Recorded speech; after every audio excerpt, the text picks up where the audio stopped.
So the sun's starting to go down, and I'm getting the telescope set up. So I've aligned it approximately just using a compass with north. You can see why I can't see the Polaris here from our back roof terrace, but anything up here we should be able to get. So hoping that tonight I'll be able to find California nebulae. So yesterday I wasn't on it, I was somewhere nearby, but I'm going to use plate solving. I've been doing some research today on how to get that working properly, so make sure that we're actually on target. So that's going to be the thing today. I'm going to get this set up. We're going to do a polar alignment again. We're going to get it onto target. We're going to make sure we're on target using plate solving, and then we'll start capturing our images. Hopefully we'll get an image of California nebulae tonight and not somewhere nearby it like yesterday. And hopefully the clouds won't come in, and we'll be able to get longer exposures and actually be able to see the nebulosity. So I think what we're going to give a try is something here called the Skull Nebula. So that's going to be in the kind of west-ish area of the sky. So it should be kind of over there. Now, as you can see, we do have some clouds. Of course, got a bushfire going on down there, but it's going to be in that area. I think it's going to track down. It's going to disappear behind those clouds eventually, but we'll see if we can get some images of it. It's a faint, small nebulae, so I'm not confident that we'll really get much out of it, but we can try. Maybe while we're doing that, skies will clear up and we'll be able to find something else. So NGC 246, the Skull Nebula, you can see here in our framing assistant in Nina. This is what we're going to be imaging. That's the nebula. It's not going to be showing up huge. It's a faint planetary nebula, small, but we should be able to get some color out of it. And we've also got these nice bright stars here. So I used a framing assistant to set up how we want the image to look, where we want the interest to be. So I'm going to frame it like this, so we have these stars and the nebulae kind of just off center. So now we've got that set up. You see down here we've got slew and center. So once we've got polar aligned, we can slew and center to that and do some plate solving and make sure that we've got it actually set up as we want it to be. And then we'll start trying to capture some images. Okay, so let's get everything connected up and polar aligned if we can. So we hit our connect button here in Nina, connect all devices. That should connect up to our camera. PhD for guiding. And our mount. Okay. All right. Now I'm probably not going to use the guiding today. I haven't really experimented with guiding yet. I've just got the software there ready. So everything's connected. Check on mount. Go to the home position. So we've got the mount in home position. And okay, so let's try and proceed first of all with our polar alignment. So to do that, come down to imaging.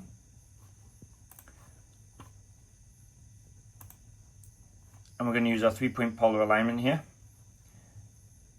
We're going to start from current position, and we're going to need to slew the scope to a position to begin with. So I'm going to use the manual control here for the AM5, put it into fast mode, and we'll slew this to a position pointing up towards Jupiter, which is quite high in the sky at the moment. And in that area, we should be able to find some stars up there that we can use for our polar alignment. So we'll get this pointed up to an area of the sky where also as well there's not too many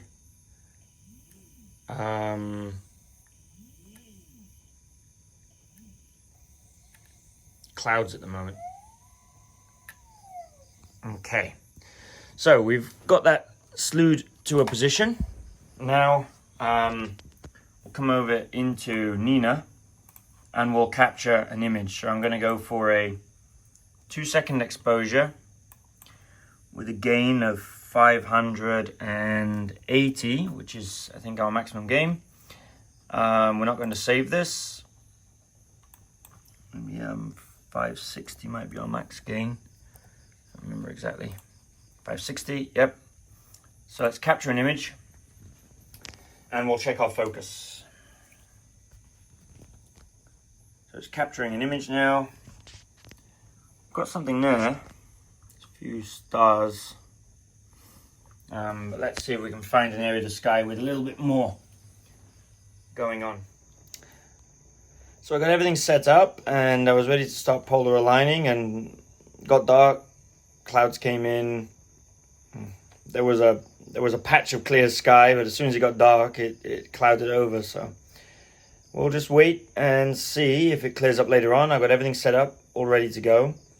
Probably the Skull nebulae that we were going to try and get will have already moved out of view by then, but then we'll find a new target and we'll see what maybe will be around in 2 or 3 hours. The skies might have cleared up a bit. Okay, so it's almost 4 a.m. I've come to check the clouds and they are gone. So I've got about 2 hours before sun comes up. We're going to see if we can get some picture of something. Okay, so I've picked out the target. It's NGC 2467, or the Skull and Crossbones Nebulae. And now we're going to get polar aligned and start imaging. Here we are in Nina. We're going to do our polar alignment first. We've got our scope set up, aligned approximately north. Now I'm going to slew it to some area where we should get some stars. Turn on fast slewing. We'll point it up at the sky and we'll capture an image.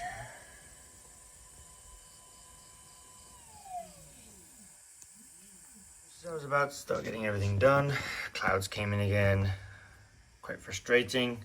Discovering the most frustrating part is hobby isn't the computers and the software and everything else. It's actually just getting clear skies. So I managed to find something that we can image. Now I think it's not in the clouds.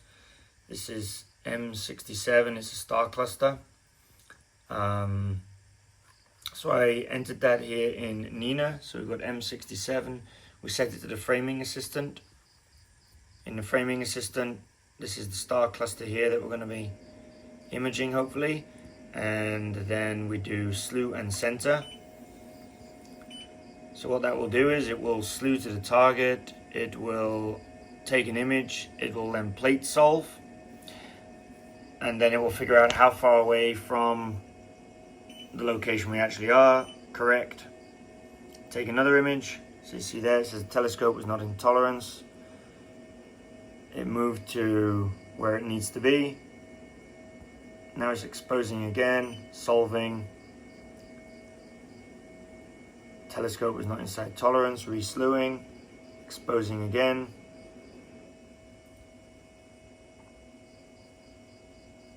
And there you go, now that's successful. So we're on target. Now we will go over to imaging. I'm going to set my gain here to 100. My exposure time, I'm going to set to 30 seconds.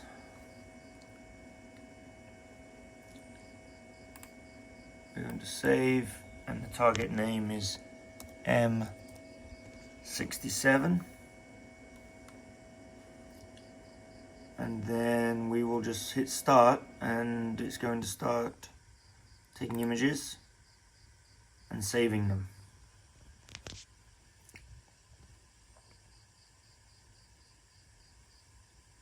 So let's see how the first image comes in.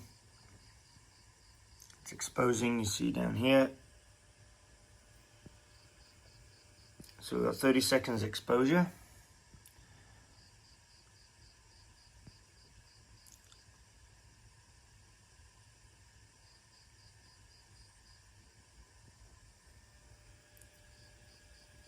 we go, preparing the image, and there, that's what we've got. So I'm going to leave this running now. We'll collect a bunch of images, and then we'll see how it comes out. So there's going to be no nebulae in here. This is just a star cluster, but still, it's something. Skies are clear enough to get this, so this is what we'll get. Okay, so here in Deep Sky Stacker Live, we're going to monitor the folder that Nina's created, which is our M67 folder. Monitor the snapshots, and we hit monitor. You have 5 images in the monitored folder. You want to proceed, so we've got 5 images already. So it's going to pull in now those 5 images, check them out, and then it will begin stacking them.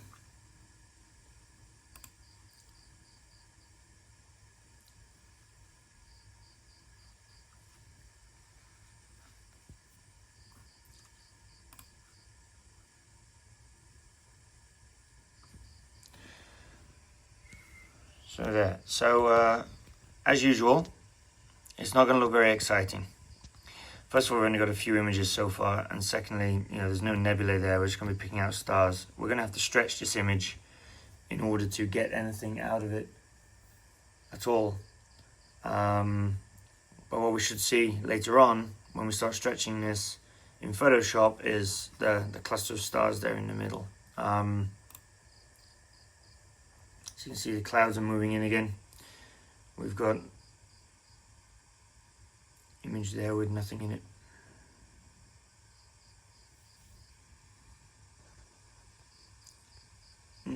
There we go, now we've got them again. Yeah, see a trail here. It could be a Starlink satellite or something going past.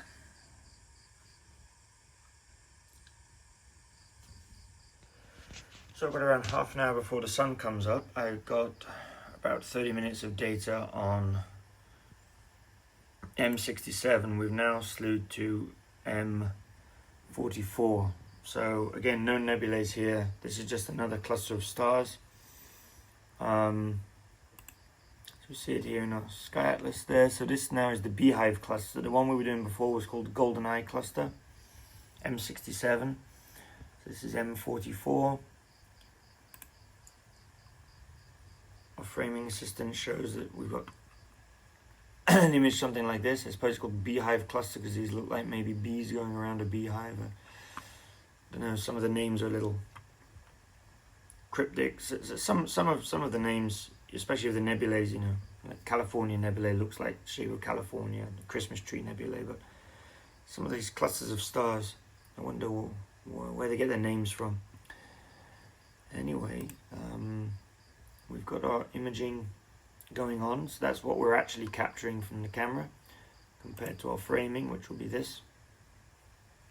So quite close, although this is rotated somewhat. It's not the same orientation. So now here in Deep Sky Stacker, I've got the live running. Now it will only start stacking once we reach 5 images. You see here it rejected an image because it had a low score. So in Deep Sky Stacker, I've chosen to not stack anything that has a score which is less than 100. And less than a certain number of stars. And it won't start stacking until it reaches 5 images. We've only got 4 valid images so far. So we've got around 30 minutes. It's 5:31 a.m. The sun will be coming up very soon. In fact, it's already starting to get a little light. And then that'll be it for tonight. We are shooting away from the rising sun, so we'll get a little bit of time, but not much. But we'll see what we can get on the Beehive cluster. So the sun's coming up, as you can see, and that pretty much concludes shooting for this evening. We'll try again. Hopefully, again, we'll have cloud-free skies. They just haven't been cooperating with us lately. We've had 2 hours of cloud-free skies from 4 till 6 a.m. today, and by that time the Milky Way was already dipping down behind there's got some hills over here, and so nebulae and stuff were gone, and all we had was some star clusters left. But we'll process the images and see what we've got.